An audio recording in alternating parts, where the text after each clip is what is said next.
Blessed morning, my dear brothers and sisters. Today I will be stepping in for Pastor Daniel as he was still on vacation in South Africa. We continue to pray for him and Sister Marina. Hopefully they will come back on next Sunday and he will handle the sermon. Let's come to the Lord in prayer. Gracious and loving Heavenly Father, Lord, we approach your throne in the name of our only Lord and Savior, Jesus Christ. Lord, we ask for your guidance today as we hear your word. May the Holy Spirit work upon our hearts that we will fully embrace it and let it grow, Lord, and it will bear fruits of the Spirit as well. And it will give us encouragements as we continue to serve Christ in our ministry. In Christ Jesus' name we pray. Amen.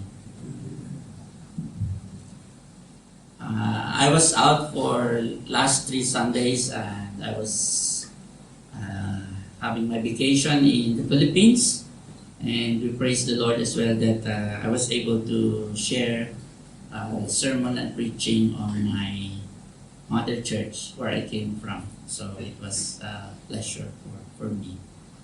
I was able to share one sermon about one of the 7 sayings of Christ because it was Holy Week at that time. The 4th saying, hopefully, God willing, today, this will be our sermon today. And it will come from the book of Matthew chapter 27, verses 45 to 47. And about the 9th hour, Jesus cried out with a loud voice saying, Eli, Eli, lama sabachthani. That is, my God, why have you forsaken me? Sabachthani, my dear brothers and sisters, is equivalent to the word forsaken, abandoned, deserted, leave them entirely, and usually in a moment of great need. Generally means to have abandoned or left behind. This word, my dear brothers and sisters of Christ, was the fulfillment of the prophecy from Psalms chapter 22, verse 1. My God, why have you forsaken me? Why are you so far from helping me and from the words of my groaning? This is a very special interaction, my dear brothers and sisters, between God the Father and God the Son, Jesus Christ Himself. This interaction is of a divine category, a conversation between 2 deities. If we put ourselves in this position, we can never truly fathom what it really means. We can never fathom the true meaning of this conversation because we are not God. No one in human history has ever experienced what Christ has undergone on the crucifixion. No one can relate to it. No one can take fully sense of it. No one can deeply understand it, for we have never been on that position. In order for us to grasp a little bit of understanding of this wonderful truth, my dear brothers and sisters, we will cite some 3 facts about the 4th saying. And this will give us a background and hopefully a little bit of understanding why Christ has asked these questions to God. The first one, Christ bore the sins of those who put their faith on Him. Isaiah chapter 53 verse 12, for He bore the sin of many and made intercession for the transgressors. 2 Corinthians 5:21, for He made Him who knew no sin to be sin for us, that we might become the righteousness of God in Him. Hebrews 9:28, so Christ was offered once to bear the sins of many. To those who eagerly wait for Him, He will appear a second time apart from sin and for salvation. My dear brothers and sisters, in the physical aspect of crucifixion, Christ was tormented, bruised, stabbed, spitted on, mocked on. His beard was pulled out. He was crowned with a thorn. On top of it all, He was naked those times. The Roman crucifixion, my dear brothers and sisters, was a cruel and shameful way to die. It was an absolute humiliation to die on a cross. In the Bible, those who dies upon the cross was even considered accursed. So we can never be in that position to say something because we have never experienced this humiliation. But beyond this physical torment, my dear brothers and sisters, and humiliation, there was a deeper meaning of Christ's groaning and suffering on that cross. In the spiritual aspect of it, Christ bore the sins of many. He bare it for the sake of His saints. Please take note, my dear brothers and sisters, Christ bore only the sins of those who eagerly wait for Him, as cited in Hebrews 9:28. Christ did not and will not bore the sins of those who do not put their faith on Him. This truth is called the limited atonement. This is a special atonement and very particular one, personal one, my dear brothers and sisters. So you need to make sure those who seeking forgiveness comes only in Christ. Apart from Christ, your sin will continue to stay with you until the judgment day. So why is sin, my dear brothers and sisters? Sin is heavy, sin is difficult, sin is have a heavy weight on Christ that He was put in this humiliation and torment, and He was expressing this deep emotion of God forsaking Him. Sin, my dear brothers and sisters, in the Old Testament could only be appeased by a sacrifice. Sometimes in the Levitical priest, they sacrifice a ram, a bull, a goat, a lamb, sometimes a bird, is killed to appease God's wrath, because there is no forgiveness of sins without the shedding of blood. The Levitical priest, my dear brothers and sisters, in the day of consecration, there is always a bloodbath. Blood everywhere. Because the sin of the Israelites need to be appeased, always equivalents to blood. There is a sacrifice that needs to be done. In our lives, my dear brothers and sisters, we have committed thousands and thousands of sins. No one has ever accounted how many sins they personally make. But we know it's a lot. A great multitude of sin. Moreover, in the entire human history, we have committed a great multitude of sin, all the sinners and saints in Christ. Yet even only one sin we cannot redeem by ourselves. If we follow the logic of the Old Testament, one sin equivalent to one sacrifice, probably we could have wiped out the entire animal sacrifices and still not enough to appease God's wrath and pay for all man's sin. Sinners who put their faith in Christ have their past, present, and future sins removed, and God put all those sins to Christ. On this particular event of the crucifixion, my dear brothers and sisters, God has gathered the totality of sin. The totality of sin. Sometimes we think about sin as the way we committed it. Only those scope, the revelation, the presence can be seen only physically.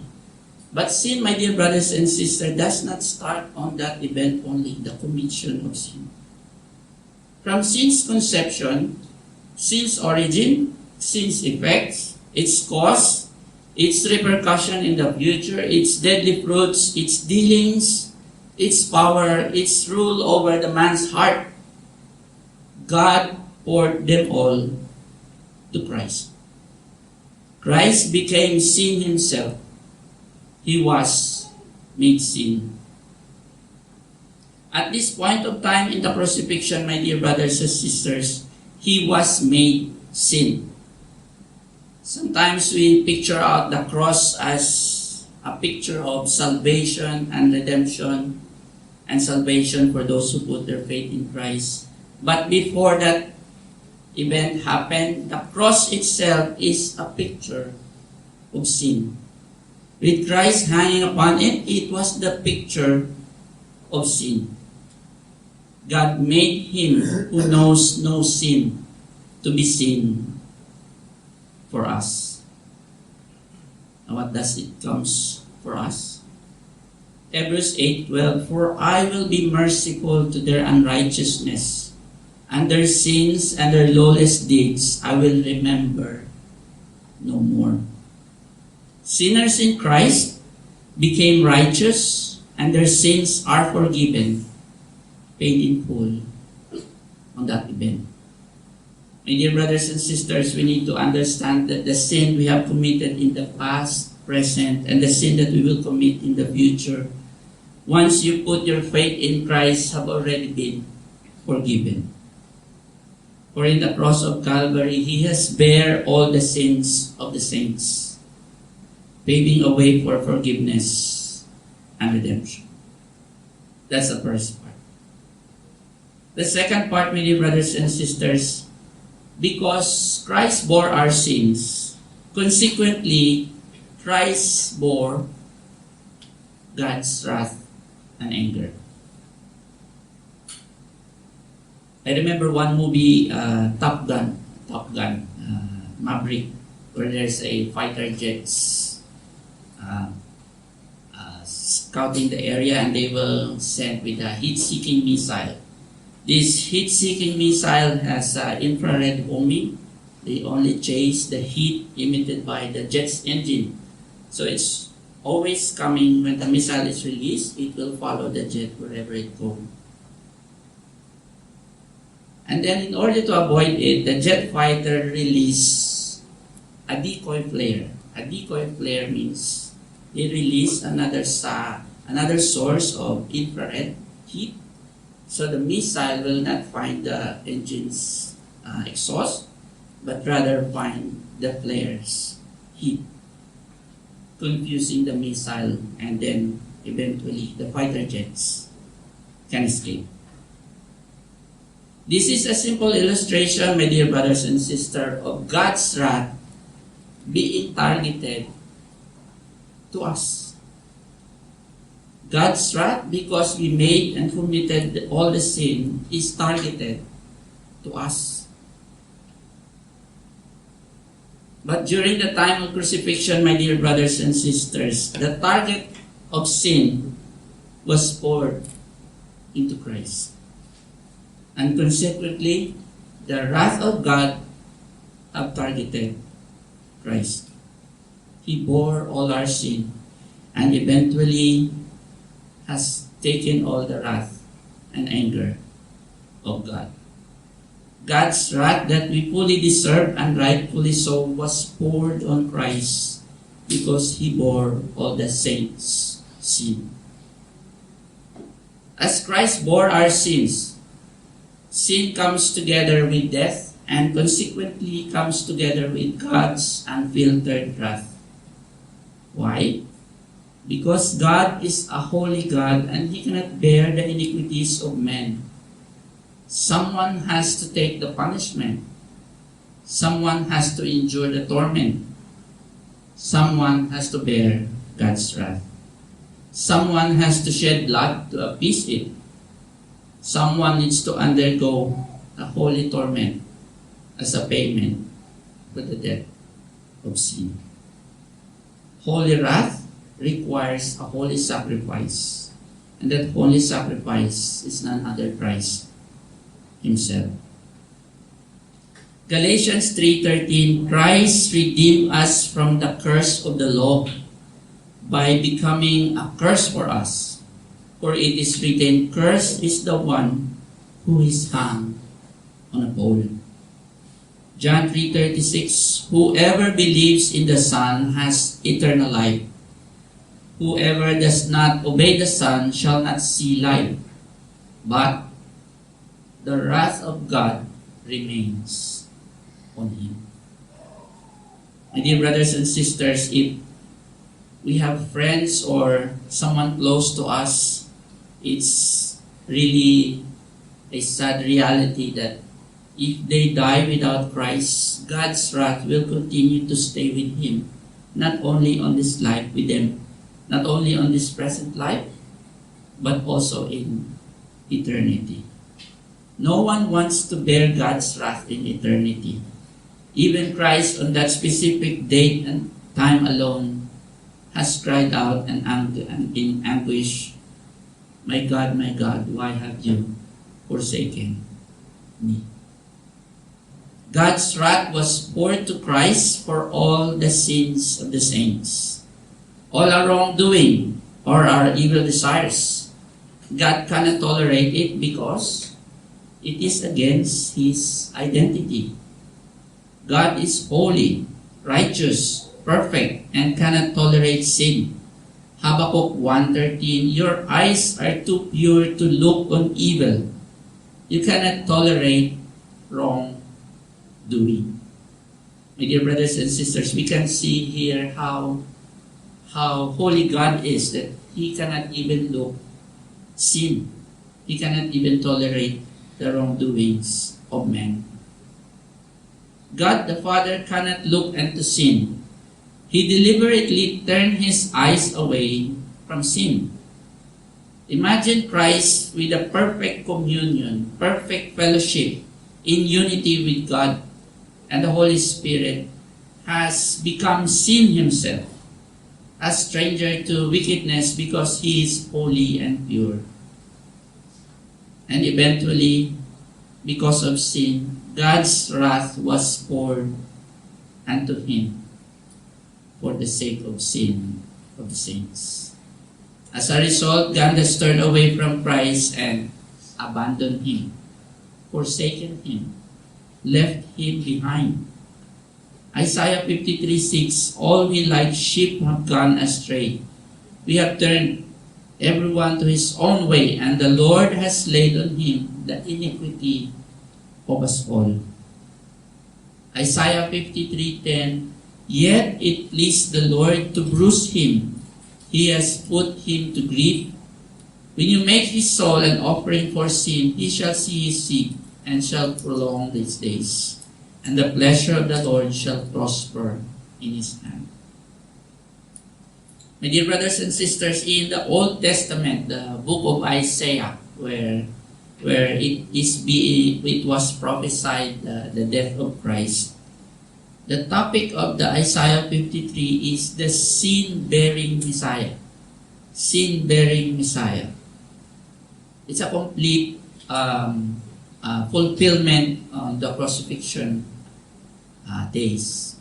Sin-bearing Messiah.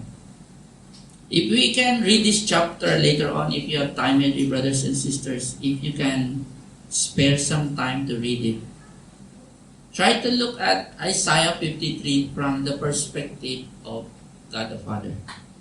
God the Father. There are few things that God the Father did to Christ in Isaiah 53. In verse 4, God struck, afflicted, and smitten Christ. In verse 5, God wounded, bruised, and chastised Christ. In verse 6, God laid all of the saints' sin on Him. In verse 10, God was pleased to bruise Christ, and God put Christ to grief.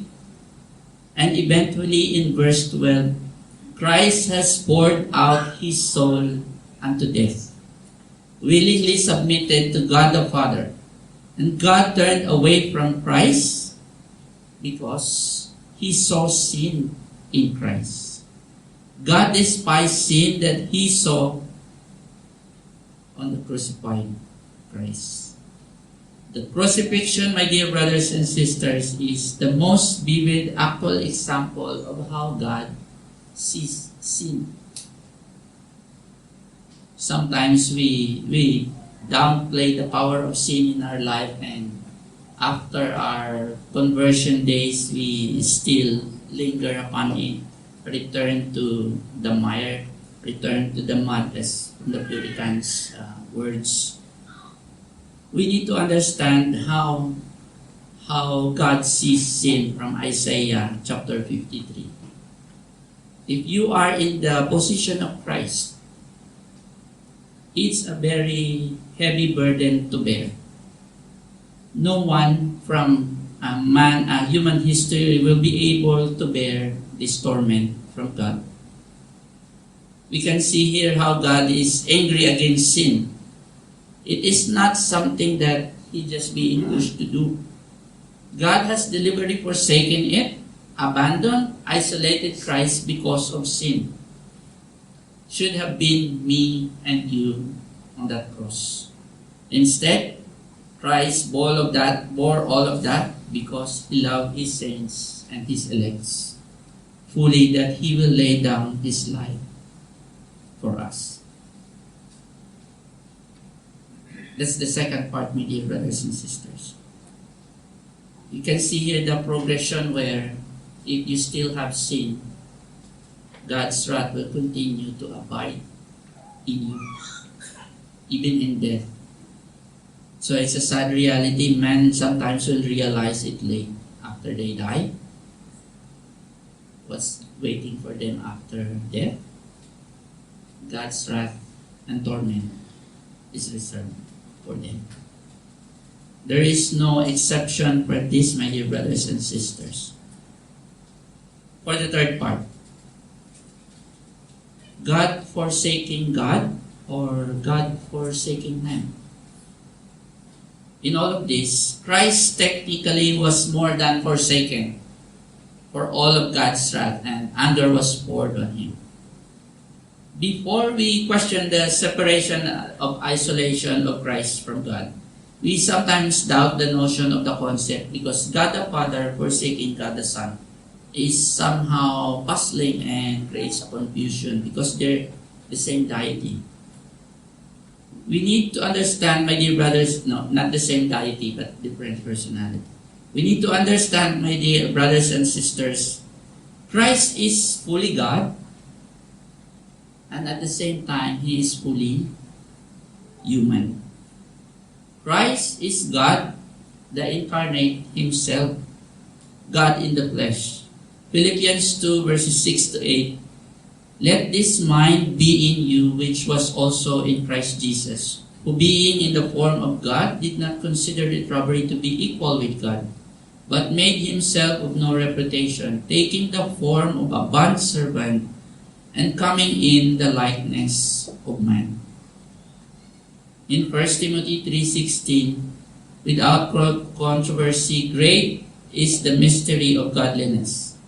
God was manifested in the flesh, justified in the Spirit, seen by angels, preached among the Gentiles, believed on the Word, and received in glory. We sometimes thought about that Christ is distant and does not know our troubles and sufferings because He's God. But be assured, my dear brothers and sisters, Christ has experienced that crucifixion. He has undergone the worst possible emotion of a man being forsaken.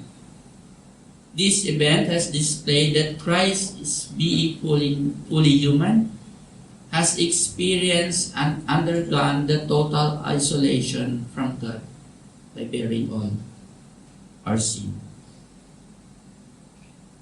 We can still never comprehend it at this level because the worst possible torment or suffering a man can ever take in his entire life, now and later on, is being isolated from God, being forsaken by God because of sin.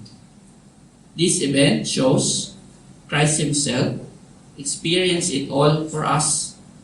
The full human emotion of being forsaken has a response of a full human response of anguish. He asked God, my God, why have you forsaken me? He cried. In this way, my dear brothers and sisters, we can see the whole picture of God forsaking man. in the person of Christ. The word sabachthani, my dear brothers and sisters, has also an alternative meaning. Forsaken, isolated, left behind for a specific reason and for a specific purpose. In this case, the ultimate purpose of God is for Christ to be the bearer of our sins, becoming the way of salvation. God has deliberately done it to Christ, and Christ knows it and fully accepts it, even though how difficult and heavy for him to bear, to fulfill this prophecy, with the ultimate purpose to bear our sins. God forsaking God is difficult to comprehend, but since Christ is fully human, God forsaking man has become a reality in Christ. Ultimately, Christ is the only one fit enough to appease God's wrath, for He is the perfect sacrifice. Any one of us can play the hero card here and volunteer on the cross. But it will be useless, for God's holy wrath requires a holy and perfect sacrifice. Hebrews verses 13:5. Let your conduct be without covetousness. Be content with such things as you have. For He Himself has said, I will never leave you nor forsake you.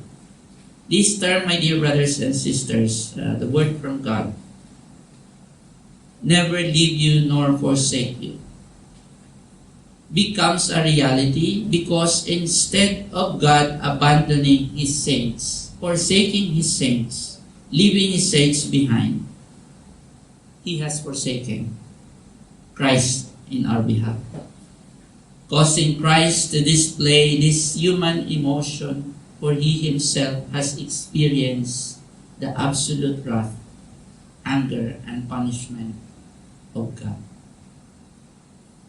I will never leave you nor forsake you, my dear brothers and sisters, is a promise from God. Sometimes we think about we have sinned, but sin requires death and punishment as well. Yes, but that punishment and forsaking already happened on the cross of Calvary. As true believers in Christ, we sometimes question God why we have such heavy trials and burdens in our lives. We sometimes thought God has abandoned us in our difficult times, forsaking us in our times of need, leaving us alone to fight through all our troubles and trials. Be confident, my dear brothers and sisters, there was only one man that God has ever forsaken in this physical world to appease His wrath. Against sin, forsaken, abandoned, isolated from God's presence. Only Christ Himself. So we can never go down too low in our Christian lives that we question God, why have you forsaken me? Because the forsaken, isolation, and abandonment of God only happened in Christ. My dear brothers and sisters, now that you have put your faith in Christ, you don't have to worry about God's wrath anymore. For Christ has paid for it all on the Calvary's cross. Christ has experienced the worst isolation from God, so that none of His elects will ever experience this. Habakkuk 1:13, your eyes are too pure to look on evil. You cannot tolerate the wrongdoings. 2 Corinthians 5:21, for He made Him who knew no sin to be sin for us, that we might become the righteousness of God in Him. This verse, my dear brothers and sisters, is the heart of the Christian gospel. God forsaking Christ for His sins. Up to what extent did God treated Christ against our sin? Sometimes we think about it. God looks at Christ and treated Him as if Christ has committed all of our sins and lived our sinful lives. Those who put their faith on Him Though Christ did not commit any of those sins, God has treated him as if he has lived our life, our sinful life. God has treated Christ, even though holy and undefiled, so that we can have forgiveness and eternal life in him. As in general call, if there's someone here that does not have faith in Christ, I ask you urgently, my dear brothers and sisters, that you come into Christ. Because if you continue to live on your terms in sin without Christ, the wrath of God will continue to abide in you for the rest of your days, here and now. God's punishment and torment is reserved for those who deny Christ as their only Lord and Savior. God's wrath abide on those souls without Christ, for there is still sin in them. God requires a big price for it. Nobody apart from Christ can redeem you from God's wrath. Don't wait, my dear brothers and sisters. Don't wait until you come face to face with your Creator to realize these truths, and already too late. Praying that the Holy Spirit will work upon your heart to respond to the call of salvation in Christ. And for the saints in Christ, the elects, for those who put their faith in Him, let our remaining days be worthy of Him. Let us be thankful and be humble for Christ has done for us. He has done everything for us. He suffered on the cross on our behalf, so you will never be forsaken and abandoned by God. Let your remaining days be worthy of God. In gratitude, in love, and in ministry for Christ, in service and in praise for Him. We continue to praise in gratitude as we love Christ, for He has bare our sins, and so we too can have forgiveness and eternal life in Him. And dear brothers and sisters, the second coming of Christ has two main purposes shown in Hebrews chapter 9 verse 27. The first purpose is to exercise God's judgment to those unredeemed sin of unbelievers. And the second one, to bestow the full promise of glorification and salvation of those who put their faith in Christ. Let's end this sermon from the book of Hebrews 9:27. As it is appointed for men to die once, but after this, the judgment. So Christ was offered once to bear the sins of many. To those who eagerly wait for Him, He will appear a second time, apart from sin, for salvation. Let's come to the Lord in prayer. Gracious and loving Heavenly Father, Lord, we praise You and we thank You for this wonderful truth that You have bestowed upon us. We thank You that Christ has bore all of our sin, so that we will not experience it and we will never undergo Your wrath upon us, O Lord, because of our sin. We look forward, Lord, that as we live our remaining days to be worthy to serve You in Your ministry and in every possible way that we can, that we will share it to our loved ones as well, that those who don't put their faith in Christ, Your wrath will continue to abide in them, and it's a very difficult position to be in. We continue to pray for our loved one, O Lord, that as we share this message of truth, that they will abide and respond to the call of salvation. We live up unto You, O Lord. We praise You. In Christ Jesus' name we pray. Amen.